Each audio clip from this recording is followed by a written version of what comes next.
Man, we are ready for the playoffs. I'm ready, Kenny. Man, did you hear Kenny? I'm ready. Well, between him and Evan Mobley, I don't know who's going to scare you more. The American people should be ready. Yes, we are ready. It has been one of the most, I got to be honest with you, it's been one of the most bizarre Cavs regular seasons I think I've been a part of. And now, has it not? And it has been, because obviously the injuries and because of the way things unfolded last year. But I feel as good as I think the Cavs could possibly feel, given the matchup, the route, if you're looking ahead, and also the fact that they're healthy. It's the healthiest this team has been all year. It's amazing. This is about as close to what they wanted as you could possibly find. So now, this is where it is. There's been a lot of people over the last, I'd say, few months who've been calling each other afraid. Afraid of what? I'm not sure, but everybody's been accusing each other of being afraid. There's nothing to be afraid of now. This is what they wanted, and you got what you wanted. Now, I think in a perfect world, if I really, truly got what I wanted, I think we'd be playing Atlanta in the first round of the playoffs. But part of that is just trying to figure out exactly, one team I've had a lot of experience seeing that you're a better matchup. You are a better matchup against them. They are not. Do we want to say that they sat everybody against the Heat yesterday to avoid you? To make sure? Okay. I'm making sure. I'm just making sure, because I had a lot of people over the weekend. 100%. Well, the video we had where I'm like, hey, I'm not rooting for the Cavs to lose, but I don't necessarily want them to win because of the matchup. Kind of got around to a couple of Hawks fans, and they're like, this is not the LeBron Cavs. I go, then why'd you sit everybody on Sunday? They did. They would why'd rather. You sit everybody? They thought the Knicks were a better matchup for them than the Cavs were. I mean, I get fans talk tough, but this is the matchup that you wanted. You wanted to not face. You'd rather face the Knicks and rather face the Cleveland Cavaliers. So that's on you. You guys figure that out down there. We're probably not going to see each other here for the rest of the postseason. So good luck to you. But when it comes to Toronto, my first thought was, well, we haven't beaten Toronto. Well, the last time we played Toronto was, November, as Owen specified? So you were a different basketball team the last time you played the Toronto Raptors. This is not the same Cavaliers team. Now, I mean, Toronto fans, they might feel differently about it. I'm not necessarily sure about how you feel about this matchup going in. This is not expected to be much of a series. Oh, really? Okay. You won't find anybody that thinks this is that follows the NBA closely, that follows the teams. The Cavs are massive favorites in this series. I think of all the series where we know both teams, they're the biggest favorites of all of them. Of course, we don't know the 1 and the 2 seeds who they're going to be playing in each conference because of the play-ins. But this is why this is where finally, I think all the shows can be on the same page here on the station. And I think the haters and the optimistic people can all unite and say this: we're done with excuses. We're done trying to soft pedal anything. I mean, if the Cavs blow this, then they will blow up the team and should blow up the team. So there's no point of being afraid of anything. There's zero point of being afraid of anything. Like this is what you have in front of you. This is Kenny. I woke up and this I know as clear as it's been in quite a while. They are playing Saturday 1:00. Is that is it still NBA Correct. TV Yes. Invitational, or did they do away with that? It's on Prime. Oh, it's on Prime. Yeah. Okay, so you're kicking off their coverage. You're kicking off the playoffs. You'll have playing games this week, but you know your opponent. You should be able to just simply outclass. I don't think it's going to be as dominant as last year's series against Miami, where that was an all-time lopsided series. But you should be able to dispense of the Raptors in 4 or 5 games and move on, get ready for what should be Detroit. And then, we'll see what happens come Eastern Conference Finals. But I like the opportunity that they are in. That this Celtics team has been amazing all year. If we were to look ahead big time, but they are not the unicorn Boston Celtics that they were last season going to the playoffs, and that team didn't even make it to the Eastern Conference Finals. If you're a Cavs fan, I don't know how you can't feel great about this scenario going into the postseason. Well, I think it's easy for them to not feel great about the scenario going into the postseason, is that they don't trust him. I think the challenge has been laid by Cavs fans. Again, I don't think you're going to get a lot of whooping it up and rootin' tootin' excitement from the fans until you get to the Eastern Conference Finals. Honestly, I think that you've done it in a non-traditional way. Again, saying that I did not want them to win on Friday against Atlanta, it wasn't a lot of people thought it was the right thing to say, but it wasn't the most popular thing to say. You know what? I disagree. I think most people understood what the situation was. Well, I think a lot of people who watch the Cavs and watch the NBA understood. I did not see the blowback. I think that you did. I think everybody was like, yeah, this is the smart thing to do. They're more understanding of you. Like, because me, I go back to a different sport in 2017. I brought that up. Plus, it's like, well, this is what they want, so I might as well support them in what they want. Because I could sit there and go, no, you should try to win everything and take on all comers. Yeah, if you lose in the first round, then all of a sudden we're talking about blowing this thing up. So they've set this thing up the way they want it. They want to ramp up. They want this type of first round. They're going to get this type of first round. Unless something crazy happens, they should be right on to the second round, and then we'll talk about what Detroit may bring and everything else. But again, what I need to specify is that the challenge is late. Like you'll get people in the arena on Saturday afternoon who are really excited. But I don't think this is going to be the lead up to a Cavs postseason the way that we've seen it in the past, Anthony. And I just don't want you to, by Thursday and Friday, be getting really down on the fan base again, because I just think that the challenge has been laid by the majority of Cavs fans now. It's interesting. Before the season started, when we knew that Tyrese Halliburton was going to be out and we thought Jason Tatum was going to be out the whole year, I kept saying, why not? Like, why not the Cavs? Like, and that was with Darius, right? Uh-huh. And, they had DeAndre Hunter. And that was the other thing. People will tell you all week, people will try to scare you about the Raptors series. And then I went back and looked. You had Lonzo Ball and DeAndre Hunter starting those games. So you got to keep that in mind. I think Darius was not available for one of those games, and Donovan Mitchell was not available for one of them. Darius might not have been available for two of them. And none of that is relevant anymore because they don't even have Darius Garland. They don't have DeAndre Hunter. They don't have Lonzo Ball. So I wouldn't worry about any of that stuff. I do think the one challenge that Toronto poses, they do have size, and it's why Dean Wade has to start this series. Yeah. You have Brandon Ingram at the 3, and he has got a lot of size on everybody. That he can get a shot off at will against anybody. RJ Barrett is going to be in there. Scotty Barnes, I love this for Evan Mobley, that he had to hear all year that Scotty Barnes was better, that in a redraft, Scotty Barnes would go ahead of Evan Mobley. And Evan has been playing lights out since the All-Star break. I think that's kind of in this city gone unnoticed. How unbelievable. Like, he's made a mini leap here. Yeah. Since the All-Star break, since I said he should be humiliated. The fact that he was an afterthought in NBA circles around All-Star weekend, and everybody was selling their Evan Mobley stock. Well, he should have been. I mean, and I don't think this is something that builds with him, but I don't think that he's out of the woods here yet. I think that if this team doesn't get to where they need to go, I think they'll look at him. I think he becomes public enemy number one for a lot of fans out there. It might be a little bit of Donovan, but again, I'm trying to see something that hasn't been played yet. I know how we are, and we're like this with a lot of sports. We were like this with the Browns, where we move blame from one person to one person to one person, and we've done the exact same thing with the Cavs. And so we move blame, and now there's no Darius Garland for us to kick around. So the next person would be who? The next person would be Evan Mobley. Yeah, I think Evan could dominate this series. And he very well could. I am really excited about him gaining confidence. This was another reason why I think it was so silly to try to bring on the Celtics as early as possible come playoff time. No, this is about this team. This team needed to kind of look themselves in the mirror and figure out who they are. They barely practiced since the Harden trade. And I know people will hear that and say, what are you talking about? That Harden trade was so long ago now. They barely practiced. And anybody that knows how the NBA functions, it's hard to actually get guys on the court healthy and do more than a walkthrough.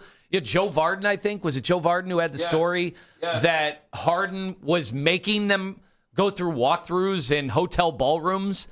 So while you got me when I'm on the road traveling looking for bathrooms that I can use because I get kicked out of my home bathroom by my wife, I might stumble into James Harden, because those are the ones that are adjacent to the ballrooms. Those are huge. Nobody knows about them if they're not locked. Whoa. You didn't get kicked out when you and I have shared a hotel room. Yeah. You didn't get kicked out. No, when I'm with my wife, I get kicked out. I'm not allowed to use. Not allowed to go number 2 in the home bathroom.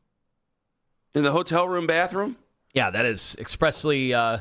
That's something that's a rule by her, because she doesn't want that nonsense, especially when I've been drinking and eating like I do on the road. But I'm not trying to gross everybody out here. This is not new material for you. But I thought that was your rule. I never knew that was her rule. No. So you just did it when you and I were together? Then it becomes. I don't even think. Who knows what I was doing? It was learned behavior. I was on such a kick for that trip. I have no idea if I even No, that's I a might while have been ago. stuffed up the whole time. Who knows? But you might run into James Harden and the fellow There's the Cavaliers moral. and him going, Yeah. hey, Dean Wade, I haven't seen you. I don't know who you are, but you seem like a guy that would be fun to play with.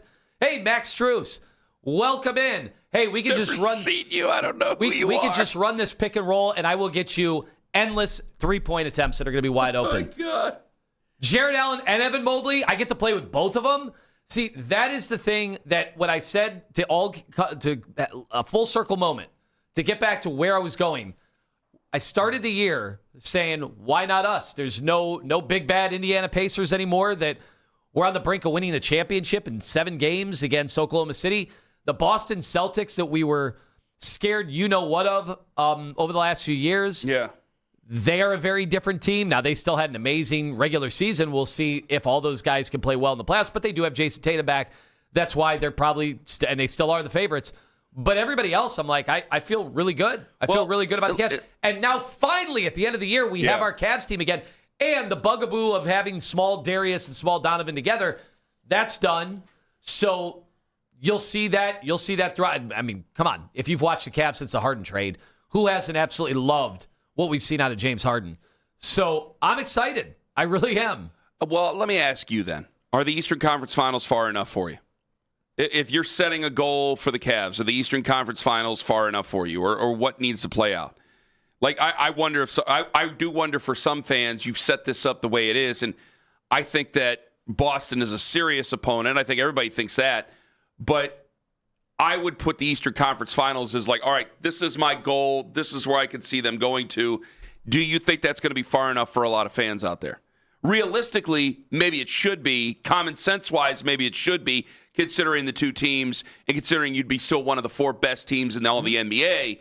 But I think for some fans, maybe it's the finals. No, I mean they've got to get to the Eastern Conference Finals, and they've got to be more than competitive. It has to be a series that is in doubt.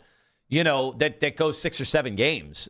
I'm not sitting here after all that I've said over the last 2 months. I'm not just going to accept us getting, beaten down by Boston in the Eastern Conference Finals. No, because then your team, because this is a lesser version of the Celtics than even before. So I'm not accepting that, especially because, Halliburton will be back the following year for Indiana. Yeah. So they'll immediately be put ahead of you. Well, they won 19 games this year, so they'll be back. They'll get a pick. Yeah. They'll have help. They'll be back. So all I'm here to say is, like, I'm not going to be like, hey, yay, we got to the Eastern Conference. Here are my Cavs pom-poms in the Eastern Conference Finals just because we hadn't been there before. Like, they have to get there and be a threat to go to the NBA Finals. Donovan Mitchell would not accept anything beneath that. Okay. There's no way. James Harden would not accept anything beneath that. I think I'm feeling confident about the Cavs. I think you and I and a select few are the only ones. I think everybody else is. I think they're Cavs fans. I think they're cautiously optimistic. But I think the challenge has been laid out by Cavs fans for the Cavs this year going, hey, like, we've supported you. The general Cavs fan, I think that the general Cavs fan is, hey, we've supported you.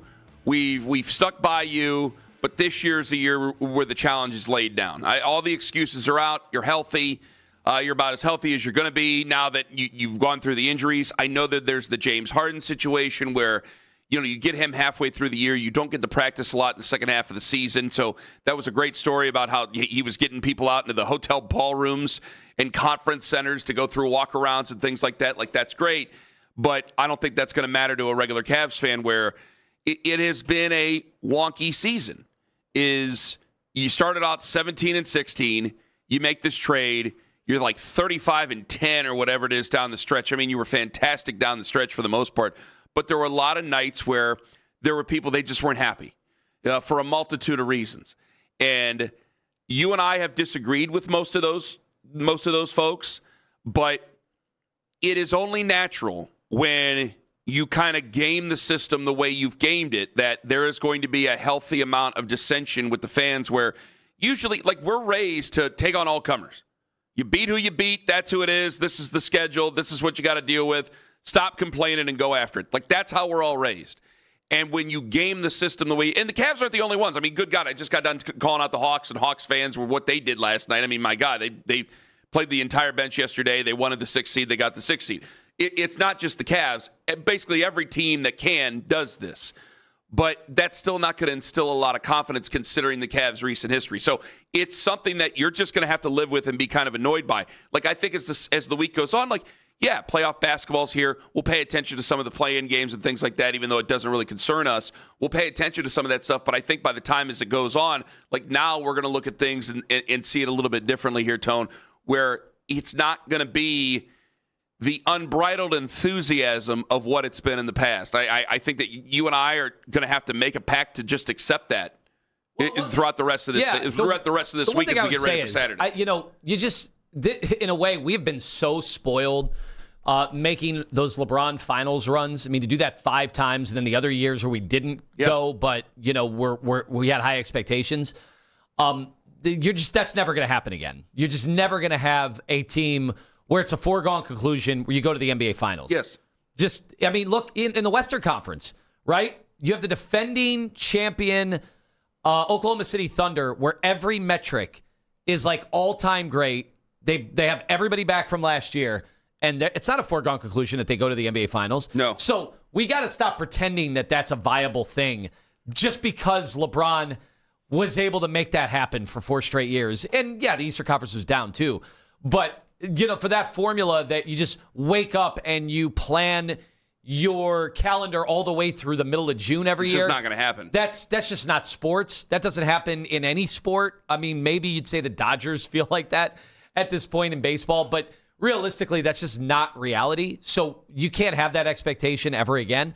But I understand, Kenny, I understand that this team needs to prove themselves. But the beauty is every team they're going up against has to prove themselves, including Boston, because this is a different version of Boston. So the same issues, the same flaws that we're talking about the Cavs, all the teams that we will be competing against have same questions. They have issues. They don't know. There's no proof of concept that those teams think they should be sharpied into the NBA Finals either. I agree with you. And I think that matters. Well, no, I agree with you because I think that there's a lot of teams here that there's not. Oklahoma City's really, really good. San Antonio's really, really good.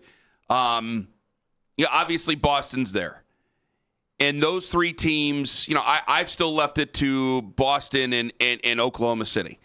But these 4 teams here, when you throw the Cavs in here, it's not perfect, but there's also a level of expectation there that they have to reach. Oklahoma City, I think they're playing with house money. They've already won a championship. Maybe some people disagree.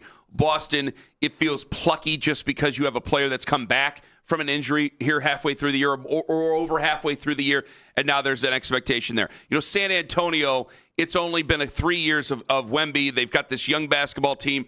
The sky's the limit for their future, and they might be the next Oklahoma City by the time this is all said and done. For the Cavs, they've done it in an old-style way. I've always brought this up about Kobe Altman. Now, this is part of the reason they've had to do this. They've been forced to do this, but it seems that these teams are always built in a different era. And not a bygone era, but one that happened just back there and that they have to catch up with everything. The quote-unquote the super team, the quote-unquote the trade, how they used to be a team of bigs, then they're a team of small guys. They're this backcourt heavy team that's predicated on threes, but the guys in the backcourt are 6'2", 6'3", instead of 6'7", guys we used to call tweeners back in the day. Like, it always seems to be just a notch off. Well, I don't think fans care about that. Fans care about the bluster, the things that have been said, the challenges that they have laid over the last 4 years that have not been answered. And so now the Cavaliers have a chance to answer these questions, and they have a chance to answer these challenges. So I see something here that could possibly be a future for you and me to deal with that might not be the same thing for every host as we talk about the Cavs as we get ready for the postseason, Anthony. And I've been, for the most part, except for one day last week where I tried to see it on the other side. You killed me for it, but regardless. You're expected to win this series against Toronto. I think even though they're a 2 seed, I'm assuming it's going to be Detroit in round 2. Mm-hmm. Even though it's a 2 seed, do you believe that Cavs fans expect you to beat Detroit? Yes, by and large? I don't know. Really? Well, because so many Cavs fans are so scared about everything. I'll be dipped. They're because we haven't proven anything. And I don't think there's anything to be scared of. This is if you've been honestly, if you've been like a Nick Wilson, I'm just going to put in. I don't mean to beat him up. I don't mean to make too big of a deal. Hopefully, Nick, you don't go crazy today. I just got to put a face with an opinion, right? Is that you and I have been very pro Cavs. Nick has been different. Nick has been challenging of the Cavs so far this year. And I know that Nick is a Cavs fan, but he's going to challenge them. And that's fair. But I think for a guy like Nick, it's you've set this up your way. You wanted to play Detroit. Now you go play and you beat Detroit. Like everything is a challenge by the fans instead of this exuberance that we've seen in the past. You're going to get some real cynicism here, which is a tough word to say, but you're going to get some real cynicism here and some questioning of what the Cavs are doing if they don't get to where they need to go, which to me is like the sixth game of the Eastern Conference Finals against the Boston Celtics. Yeah, it's such a weird, as a Cleveland sports fan my whole life, when you go into the postseason, there's supposed to be excitement. And for whatever reason, this town just, maybe it'll change now. Maybe it'll change now that you know the matchup. Maybe it'll change, in the middle of the series. I hope it does. I like it when we're all excited. I cannot remember. And believe me, there have been Guardians teams, that it's taken a little bit. And then once the playoffs start, it's like, boom, flipping the switch. Fans get pumped up. There's nothing like, going to your team's home playoff games. Obviously, the Browns have never had a home playoff game in many lives of our listeners. In my adult life, they haven't done that. But there's excitement because it's the postseason. And even the Joe Flacco Browns, people were excited about going to the playoffs. I don't feel that right now with fans. I'm excited, but I don't feel it from people in Cleveland. Maybe it's just a matter of, all right, slog of the regular season. We haven't really seen them healthy all year and the failures of the past. But now that we're here, it's finally here. Like, you are healthy and you've got an unbelievable runway to make a deep postseason run that they've never made without LeBron James. Or you have to go back to the Elo, Price, Doherty years where there was that excitement. And I don't feel that excitement right now with fans. I'm here to tell you that you should be. This is set up for a deep playoff run. Tom in Shaker Heights, you're first up on the Fan. Hello, Tom. Hey, guys. Good morning. Hey, look, happy playoff, first of all. Let me say this, because first of all, let me just say this for the Cavs. I am thankful that the Cavs make the playoffs every year and they win 50 games every year. That's just like a blessing that they just do that in their sleep, and that we got a basketball team in the city that can win 50 games every single season like clockwork. That's like a blessing that we as Clevelanders need to just salivate in. But I know it's not good enough, but it's just a blessing that we get the Cavs that can do that every year. But secondly, I'm not concerned about the Raptors. In fact, I think it's a great warm-up series for us because, like you said, Anthony, these players haven't had much time to practice together because, in the NBA, off days, they're usually trying to rest or injury management. Watching Jalen Tyson last night really excites me because I think that he really is the best option for our three. And I think getting him warmed up against the Raptors is going to be perfect because we need him to guard Tatum and Cunningham in upcoming series. And he just looks so good. I think the Cavs are going to at least make it to the Eastern Conference Finals. And I do think if we do come in the right form, we can beat the Celtics. Thank you, guys. Tom, thank you very much for the call. Now, he threw in a "Let's go Cavs" at the end. See, that's the type of excitement that we need going into the postseason. I just don't think you're going to get many of those. I think you'll probably get more of them on Thursday, Friday, but I just don't think it's going to be the same type of fever we've seen in the past. I'm glad that Tom feels that way because, again, it doesn't fall off of trees. It doesn't happen all the time.